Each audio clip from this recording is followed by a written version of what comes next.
हाँ जी, तो hello everyone, कैसे हैं आप लोग। उम्मीद करता हूँ बढ़िया होंगे, मज़े में होंगे। My self Sandeep Bishnoi, chartered accountant and account officer. आप सबका स्वागत करता हूँ मैं अपने OneExam.in और टीम सी एजुकेशनल इंस्टीट्यूट के यूट्यूब चैनल पे।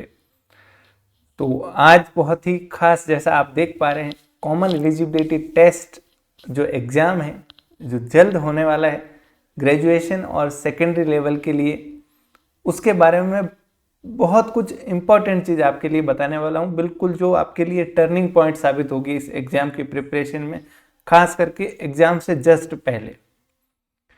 तो उस पे आने से पहले एक आप सबके लिए इन्फॉर्मेशन कि अगर आप में से कोई भी UGC नेट JRF के लिए अगर अपीयर करना चाह रहा है या आपके कोई साथी तैयारी कर रहे हैं, तो हमारा दूसरा चैनल OneExam NTA नेट नाम से, OneExam NTA नेट, इस चैनल पे आप ज़रूर विजिट करें। नया चैनल है, रेगुलर क्लासेस जो है वो कम्प्लीटली वहाँ पे स्ट्रीम हो रही है। एट प्रेजेंट 3 सब्जेक्ट 3 यूनिट चल रही है, तो एक बार आप उस चैनल को ज़रूर विजिट करें। और आप सबसे मैं रिक्वेस्ट करूँगा, हमारे इस चैनल को और नए चैनल को ज़रूर सब्सक्राइब करें। आने वाले समय के अंदर आपको रेगुलर और बहुत ही बेहतरीन जो है वो कंटेंट देखने को मिलेगा। अभी तक जो कंटेंट आपको दिया है वो मल्टीप्लाई बाय आप 10 या 100 कर दीजिए, इस लेवल का कंटेंट जो है आपको देखने को मिलेगा। तो आप चैनल पे ज़रूर सब्सक्राइब करें। इससे क्या है, हमारा चैनल थोड़ा सा क्या है वो अभी आप यूँ समझ लीजिए घायल अवस्था में है, तो उसको थोड़ी जान मिलेगी, तो हमें थोड़ी जान मिलेगी उस चक्कर में। तो ज़्यादा लगता कुछ नहीं है बटन दबाने में आपको। चलिए, कॉमन एलिजिबिलिटी टेस्ट, बहुत इंपॉर्टेंट चीज़ बताने जा रहा हूँ, तो प्लीज़ ज़्यादा समय मैं आपका नहीं खराब करूँगा, सुनिएगा ध्यान से। हमारी जो गवर्नमेंट है, माननीय सरकार, बहुत ही जो उच्च कोटि का फैसला लिया उन्होंने, और वो फैसला ये था कि भाई बच्चों को बार बार अलग अलग परीक्षाएं देनी पड़ती है और कॉमन एलिजिबिलिटी है सबके अंदर। एलिजिबिलिटी क्या है, सब में कॉमन है। तो एक काम करते हैं, एक परीक्षा और जोड़ देते हैं कि भाई बार बार वो परीक्षाएं देने की बजाय एक परीक्षा जो है हम और उनकी ऐड कर देते हैं। जीवन के अंदर जो परेशानियां हैं, थोड़ी सी और परेशानी डाल देते हैं।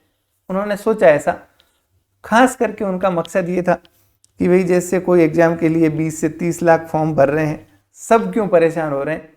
एक काम करते हैं, इन सब में से छांट के अपन 10, 20 हज़ार, 50 हज़ार, 1 लाख लोगों को ही बुलाएं, ताकि बाकी 25 लाख, 29 लाख जो है वो क्या हो जाए, घर पे बैठ जाए। उनको बार बार फॉर्म नहीं भरना पड़े, बार बार फीस नहीं भरनी पड़े। जो CET में क्लियर ही नहीं हुए या CET में जिनके कम नंबर मिले, उनको पहले ही घर बिठा दे, ताकि उनके लिए जो नंबर ऑफ अपॉर्चुनिटीज़ है वो भी क्या हो जाए, कम हो जाए। तो ग्रेट सोच रही होगी इसके पीछे जिन लोगों ने दिमाग लगाया होगा। अब ये सोच कितनी कारगर साबित होती है ये तो आने वाले समय में पता चलेगा। बाकी मेरे हिसाब से सुधार जो है वो होना चाहिए एग्ज़ाम्स के टाइम में लेके, एग्ज़ाम्स की रेगुलरिटी को लेके, एक समयबद्ध तरीके से एग्ज़ाम्स को होना, यहाँ सुधार की ज़रूरत थी। ये एक एक्स्ट्रा एग्ज़ाम ऐड करने की कोई विशेष आवश्यकता नहीं थी। फिर भी गवर्नमेंट ने लिया है तो वो सही ही माना जाएगा डिसीजन, उसको कौन चैलेंज कर सकता है। मुद्दे की बात यह है कि एग्ज़ाम जो है हमारे सामने आ चुका है, CET का एग्ज़ाम, चाहे ग्रेजुएशन लेवल हो चाहे सेकेंडरी लेवल हो। सिंपल सा कॉन्सेप्ट है एग्ज़ाम का, आपको पता होगा। 150 क्वेश्चन है, नंबर ऑफ क्वेश्चंस कितने हैं, 150। ईच जो है वो कितना मार्क करता है, 2 मार्क्स ईच, यानी टोटल 300 नंबर का एग्ज़ाम होगा, 300 मार्क्स का। ओके, नेगेटिव मार्किंग नहीं होगी, नो नेगेटिव मार्किंग। उनका सोचना है कि धुआंधार बैटिंग करे सब लोग आके एग्जाम के अंदर, नेगेटिव मार्किंग के बारे में आपको सोचने की ज़रूरत नहीं है। अब सबसे इम्पोर्टेंट चीज़, हमें इस एग्ज़ाम के बेसिस पे आने वाले नेक्स्ट 1 साल के अंदर जो भी वैकेंसीज होगी, जो भी भर्तियां होगी, जो भी अपॉर्चुनिटीज़ होगी, उनके अंदर हम अपीयर होंगे, उनमें हम एलिजिबल होंगे या नहीं होंगे, ये निर्भर करता है, एलिजिबिलिटी जो है वो निर्भर करती है इस सीईटी के एग्जाम के ऊपर। तो इसलिए ये एग्जाम बहुत ज़्यादा इम्पोर्टेंट हो जाता है, क्योंकि जैसे ही एग्जाम खराब हुआ या इसमें कुछ भी आपकी तरफ से कमी रही, आप ऑटोमेटिकली कम से कम अगले 1 साल के लिए इन जो कॉमन एलिजिबिलिटी वाले एग्जाम है इनसे क्या हो जाओगे, फ्री हो जाओगे। ठीक है, गवर्नमेंट ने पहले ही कहा था, आप जो मुख्यमंत्री जी का जो वेबसाइट है जहाँ कैबिनेट के डिसीजन आते हैं वहाँ देख लेना कि बार बार चक्कर नहीं लगाना पड़े, तो वाकई में चक्कर लगाने की आवश्यकता नहीं पड़ेगी। तो यहाँ पे हमें सावधान होना चाहिए और हमें जो नेक्स्ट 1 महीना 2 महीना एग्जाम के लिए बचा है, जो प्रस्तावित समय दिया हुआ है, उस समय के अंदर थोड़ी सी स्मार्टनेस दिखाने की जरूरत है। थोड़ा सा खुद को जो है अपनी प्रिपरेशन को जो है वो नेक्स्ट लेवल पे ले जाने की जरूरत है। आप जितना एफर्ट डाल रहे हो, जितनी तैयारी कर रहे हो, बहुत बेहतरीन होगा, लेकिन आप अपनी लिमिट्स को और ज़्यादा पुश कीजिए। आप ये सोचिए कि आप जो काम कर रहे हो वो 50% पे ही काम कर रहे हो, इसको डबल करने की आवश्यकता है। चाहे आप हर छोटी सी चीज़ के अंदर इसको अपना के देख लीजिए। दिन में आप 2 घंटे पढ़ रहे हो तो उसके अंदर इफेक्टिव पढ़ाई 1 घंटे हो रही तो उस 1 घंटे को 1.5 घंटा करने का प्रयास कीजिए। ठीक है, अब सुनिएगा, सीईटी का एग्जाम कौन करवाएगा? हमें पता है आरएसएम एसएसबी करवाएगी। राजस्थान का जो अधीनस्थ बोर्ड है वो बदनाम है अपने सवालों को लेके, अपने क्वेश्चंस जिस स्तर के पूछे जाते हैं, बहुत ज़्यादा डिटेल, बहुत ज़्यादा स्पेसिफिक तरह के क्वेश्चंस वहाँ पे पूछे जाते हैं। ठीक है, दूसरी बात, जो सिलेबस दिया गया है बहुत ज़्यादा लंबा चौड़ा दिया हुआ, बहुत सारी चीज़ें उसके अंदर क्या कर दी है, शामिल कर दी है। तो दिक्कत यहाँ पे ये होती है, इन चीज़ों को एक साथ में रिवाइज करना, समराइज करना जो है थोड़ा सा मुश्किल हो जाता है। जब number of subject, number of topics ज़्यादा हो, कम होते हैं तो आप क्विकली क्या कर सकते हो, उनको रिवाइज कर सकते हो, दिमाग के अंदर समाहित कर सकते हो। लेकिन बड़ी लंबी चौड़ी चीज़ों को समाहित करने में थोड़ा सा एफर्ट ज़्यादा लगता है। तो आप सिंपल सा, मैं कुछ तरीके आपको बता रहा हूँ। पहली चीज़, अभी तक जो आपने तैयारी की कर ली, जिनका एटलीस्ट ग्रेजुएशन लेवल का है, जिनका ग्रेजुएशन लेवल का एग्जाम है, वो कम से come from now and onwards, आज से ही आप नया पढ़ना बंद कर दीजिए। जहां तक हो सके जो पढ़ लिया इनफ है। जिन चीज़ों को टच नहीं कर पाए, आपको लगता है आप कम समय के अंदर कहीं से उनको देख सकते हो तो देख लीजिए, अदरवाइज नया पढ़ना तुरंत बंद कर दीजिए। ये समय है रिवीजन का। आप जो है चीज़ों का रिवीजन शुरू कर दीजिए, और वो रिवीजन भी कैसा, क्विक रिवीजन। मतलब सुबह को लेके बैठे 2 घंटे 3 घंटे के लिए कि आज मुझे मैथ्स का रिवीजन करना है। 2-3 घंटे के अंदर जो भी इंपॉर्टेंट फॉर्मूलेज है, जो भी बेसिक बातें हैं, सब पढ़ ली। फिर इवनिंग के सेशन में बैठे, रीजनिंग का कोई एक बड़ा टॉपिक, 2-3 टॉपिक लेके बैठे, उनका क्विक रिवीजन किया। थ्योरी के सब्जेक्ट से इस तरीके से आप प्लान कीजिए कि अगले 3-4 दिन के अंदर पैरेलल 2 सब्जेक्ट, मैथ्स और रीजनिंग का 2 दिन के अंदर मुझे रिवीजन करना है। सुबह को एक सेशन मैथ्स का, शाम को एक थ्योरी का ले सकते हो। एक प्लान, चरणबद्ध तरीके से आप चीज़ों को प्लान कीजिए, और एग्जाम से कम 10 दिन का समय पहले तक रिवीजन को कंप्लीट करने की कोशिश कीजिए। कि अगर 1 तारीख को एग्जाम है तो पिछले इस महीने की 20 तारीख तक जो है हमारा सिलेबस क्या होना चाहिए, एक बार रिवाइज होना चाहिए अगले 8 से 10 दिनों के अंदर। और ये मैं कह रहा हूँ क्विक, आप डिटेल में फिर से मत घुसिएगा कि ये भी पढ़ लेता हूँ। सारी चीज़ों को कवर करने की बजाय आप जिन चीज़ों को कवर किया उनको आप अच्छे तरीके से करो, ये आपको ज़्यादा फायदा देगा। अब सबसे इंपॉर्टेंट चीज़ मैं बता रहा हूँ, प्रीवियस ईयर क्वेश्चंस। जो पुराने पेपर्स है किसके, आरएसएम एसएसबी के, किसी भी कीमत पे मिस नहीं करना है। बिल्कुल इस बात को दिमाग के अंदर क्लियर कर लीजिए। बहुत सारे क्वेश्चंस जो है वो रिपीट होते हैं पुराने एग्जाम्स के अंदर, आरएसएम एसएसबी रिपीट करती है। और ये मैं इस आधार पे कह रहा हूँ कि अभी हमने पिछले 2-3 महीनों में एक एक्सरसाइज की कि आरएसएम एसएसबी के जितने भी प्रीवियस ईयर क्वेश्चंस थे उनको हमने सब्जेक्ट वाइज किया।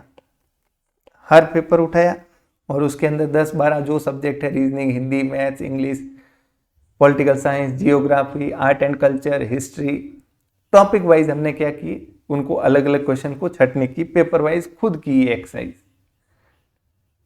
अब इसमें हमें एक चीज पता चली कि इतने सारे क्वेश्चंस जो है वो रिपीटेडली पूछे गए कि एक एग्जाम के अंदर क्वेश्चन पूछा वो सेम दोबारा किसी और एग्जाम के अंदर पूछा गया, या उसी क्वेश्चन के किसी ऑप्शन पे बेस्ड कोई दूसरा क्वेश्चन पूछा गया।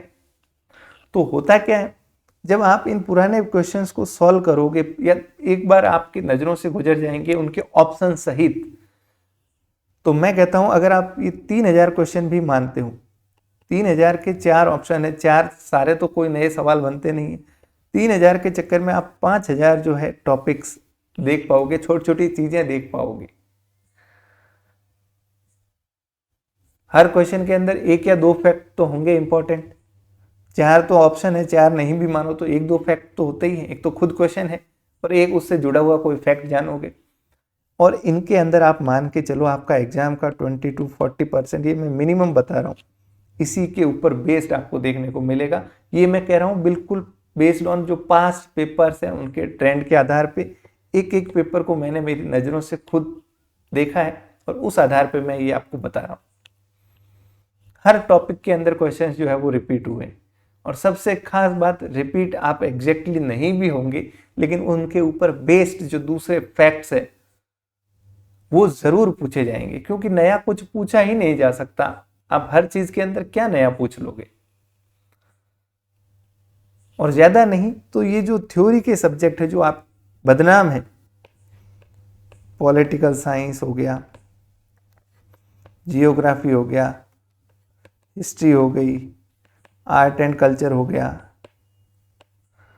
इकोनॉमिक्स हो गई, ये टॉपिक्स तो जो है बिल्कुल प्योरली थ्योरी बेस्ड है और बहुत लंबे चौड़े हैं। तो इनमें तो खास करके आपको ज़रूरत है पता चले कि कौन कौन से एरिया से क्वेश्चन लगातार पूछे गए, कि भाई हाँ ये 1000-1200 क्वेश्चन है जो पूछे गए और इनके रिलेटेड जो जो फैक्ट्स है वो पढ़ लोगे तो भी आपके 50-60% आप क्वेश्चन सही कर पाओगे इन टॉपिक्स के अंदर। चलो रीजनिंग, मैथमेटिक्स, हिंदी, इंग्लिश तो अलग हो गया, उनके अंदर अलग तरह के क्वेश्चन होते हैं और वो कर भी सकते हो आप सॉल्व खुद से भी, कोई दिक्कत वाली बात नहीं है। ओके, और ये सारी जो चीज़ें हैं मैं बता रहा हूँ, ये सारी एक्सरसाइज हमने की है। आप हमारे वन एग्जाम ऐप के ऊपर जाइएगा, सिंपल सा oneexam.in नाम से ऐप है, प्ले स्टोर पे, iOS पे भी अवेलेबल है। उसके ऊपर जाके ये RSM के SSB के सारे जो पुराने पेपर्स हैं जिसके अंदर हमने आर्ट एंड कल्चर, हिस्ट्री और जल्द ही जियोग्राफी, इनको तो फर्दर टॉपिक वाइज भी कर दिया है कि भाई लोक नृत्य इसके क्वेश्चन अलग, फिर वाद्य यंत्र के क्वेश्चन अलग, हिस्ट्री के अंदर भी अलग अलग, मतलब उनको फर्दर टुकड़ों में भी डिवाइड कर दिया है। और बाकी जो सब्जेक्ट है वो तो है, सब्जेक्ट वाइज तो आपको देखने को मिलेंगे। और ये सब ऑनलाइन टेस्ट के रूप में अवेलेबल है।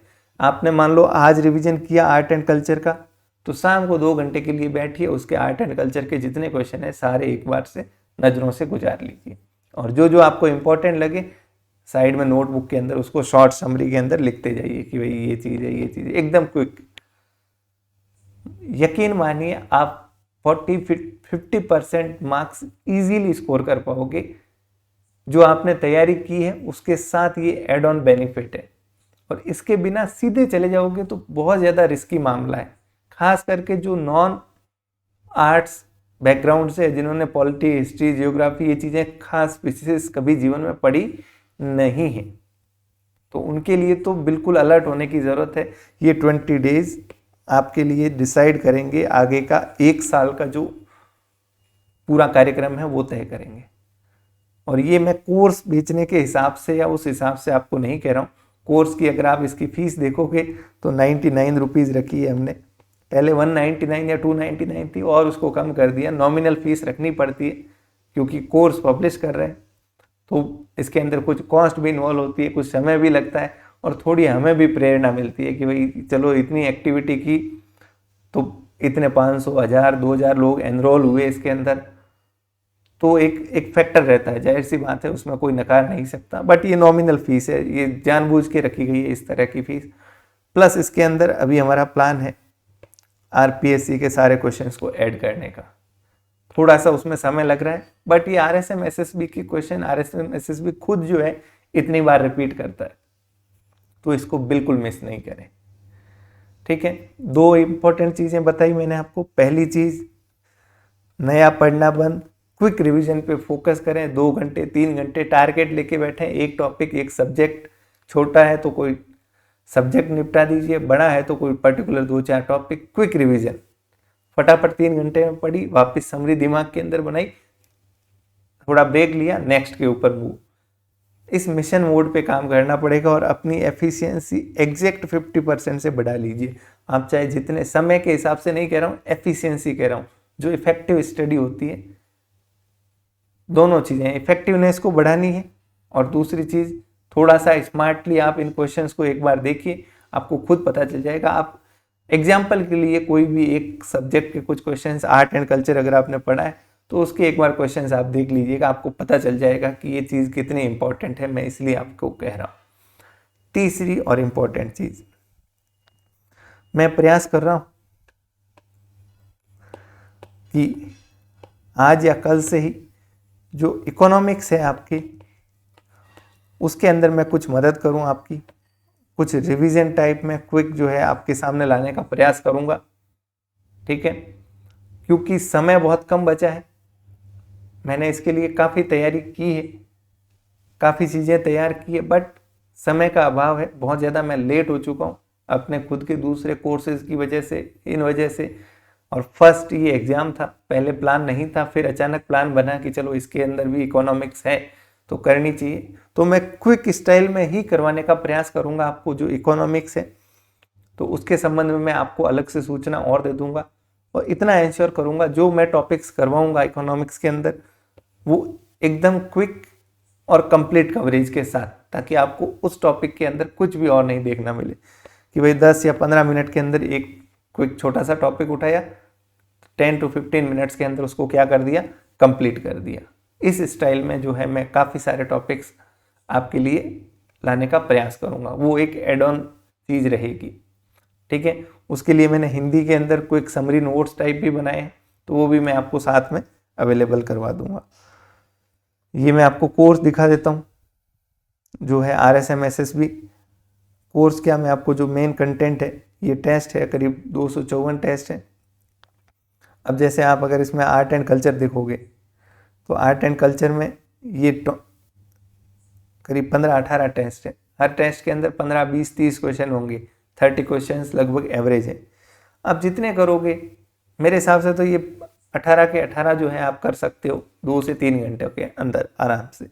ठीक है, इसके अलावा टॉपिक वाइज आपको कोई पर्टिकुलर टॉपिक ही देखना है तो लोक देवी देवता आप देख लीजिए, लोक नृत्य, वाद्य यंत्र, चित्रकला, जनजाति, बोलियां। अब जैसे वस्त्र आभूषण आप नहीं पढ़ पाए तो कम से कम क्वेश्चंस तो देख ही लीजिए। समझ रहे हो बात, कि वो टॉपिक इतना डिटेल में नहीं पढ़े, लेकिन इसमें पुराने क्या पूछे गए 10-20 क्वेश्चन होंगे, उनको तो देख लीजिए, ताकि वो चीज़ें आपको सीधा सीधा एग्जाम के अंदर क्या करेगी, हेल्प करेगी। ठीक है, तो बस यही चीज़ थी। और बाकी कॉन्फिडेंस जो है सबसे इम्पॉर्टेंट चीज़ है। इस एग्जाम को वही पार लगा पाएगा जिसका आत्मविश्वास, जिसका confidence, self confidence in next 20 days 30 days के अंदर जो है वो हाई रहेगा, जो ऊपर रहेगा। अगर आप डाउन हो गए, ये सोचने लग गए कि इतना सारा है कैसे रिवाइज करेंगे, मैं तो इवन यहाँ तक कहता हूँ अगर आप आज तैयारी शुरू करो और स्मार्टली अगले 30 दिनों के अंदर मैनेज करो, पुराने क्वेश्चंस को देखो, उनसे रिलेटेड चीज़ें पढ़ लो जितनी पढ़ सको, एक एक करके CD by CD आप अगले 30 दिन के अंदर क्रैक कर सकते हो इस एग्जाम को अच्छे खासे नंबरों के साथ। ठीक है, चलिए थैंक यू वेरी मच। ज़्यादा लंबा बात नहीं खींचते, तो खुश रहिए और कॉन्फिडेंट रहिए। आपने जो भी तैयारी की है, चाहे मैं तो कहता हूँ 5% भी तैयारी की है तो सोचिए मत 5% है, वो आपका 100% वही है। उसके ऊपर इतना आत्मविश्वास रखिए कि एग्जाम के अंदर जाके आप उन 5 टॉपिक के ऊपर जो आएगा सही करके आओगे। ये आत्मविश्वास अगर आपके अंदर होगा, ये एग्जाम कुछ भी नहीं है आपके सामने। थैंक यू वेरी मच, धन्यवाद।